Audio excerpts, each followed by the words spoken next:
પ્રણામ, ગામના આગેવાનો બધાને પ્રણામ। હવે મારે તો મેં 20 કથા મોરારી બાપુની રૂબરૂ સાંભળી છે। એમાં શું આયોજન હોય શું, કારણ કે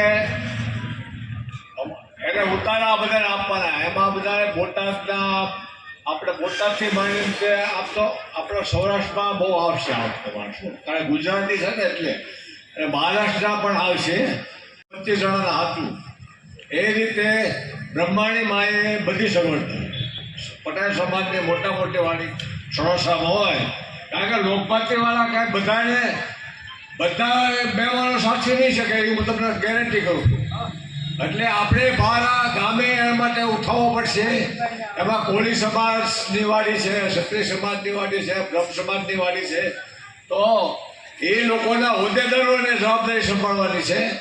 માનો કે મારે ક્ષત્રિય સમાજની વાડી છે તો મારી કેપેબલ જે હોય 20-25 જણાનું, મારી પાસે ગાડલા છે, મારી પાસે સંડાસ બાથરૂમ છે, રૂમ છે, તો વોશી છે, તો 25 જણાને એમાં અમે આ સપ્તાહની પોથીનું પ્રસ્થાન થાય અને ગામને આ લાવો મળે એ વાતની મોરારી બાપુની મહાન કથા કે જેના વર્ષો સુધી વાળા નથી આવતા, એવી આપણા આંગણે જ્યારે કથા બેસતી હોય ત્યારે આપણે તન મનથી ગામે ખૂબ સાથ અને સહકાર આપવો જોઈએ। અને બીજું મને થોડું યાદ આવ્યું કે આજે યોગાનીઓ આપણે ગામની ધર્મસભા અયોધ્યામાં આજે 25 લાખ દીવડાની જ્યોતમાળાથી આજનું ઉદ્ઘાટન થઈ રહ્યું છે, રામ મંદિરનું, ભવ્ય રામ મંદિરનું। આ સાથે સાથ સહકાર આપી અને આપણું ગામનું નામ ઉજ્જવળ બને એવી ગામ પાસે અપેક્ષા। ભગવાન સણોસરા ગામને અને લોકભરતીને કાયમી માટે રામાપીર એક રાખે અને હબ રાખે ગામનો, એવી આ તકે હું બધાને વિનંતી કરું છું। ભગવાનને કહી કે કોઈ નાના મોટા દુઃખ, રામચંદ્ર ભગવાન જો અમારા પેટમાં કાંઈ પાપ નહોતો, અમારા ગામની અંદર કે લોકભરતી અંદર કોઈ દુઃખ આવતે ઓલામાંથી નવા વર્ષમાં જ આવે નહીં, એવી ભગવાનને મેં પ્રાર્થના કરી છે। અમારા ગામ વતી જે જરૂર પડે એ ગામ બધું એકી સાથે જ છે। અને ભાઈએ કીધું માહિતી ઘણાને એવું હતું કે મારે ઘેરેથી રાખ્યું, મારે ઘેરેથી, કારણ કે મોરારી બાપુ સપ્તાહ છે એટલે એવો નિર્ણય કર્યો કે દાદાને કીધું કે રામાય પીરેથી રાખો એટલે આખું ગામ આવી જાય।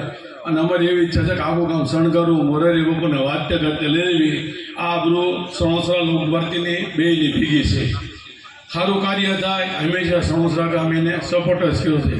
અને ભગવાન આપણે ઉપર કાયમી માટે ઘણા વર્ષે એનું એક ગૌરવ પણ થયું કે નાના દાદાએ અને મનુ દાદાએ મારા બાપુજી એટલે વડીલો ઓળખતા હોય, મનુભાઈ દવે કાકા, ફોજદાર કાકાથી ઓળખાતા, એ અહીંયા સણોસરા ગામમાં 5 વર્ષ રહ્યા।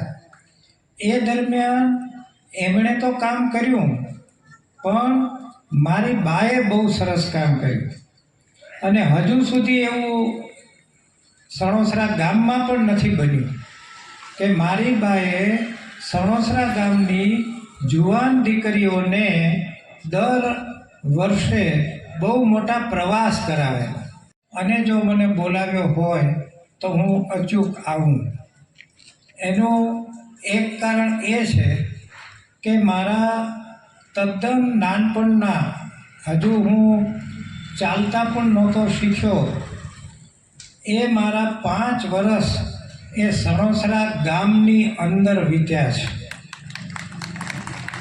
મારા બા અને બાપુજી તો આ રીતે મારા બા બાપુજી પણ 5 વર્ષ એ સણોસરા ગામમાં રહ્યા, પછી લોકભરતીમાં રહેવા ગયા। એટલે મારું જોડાણ ગામ સાથે એક વિશેષ રહ્યું છે।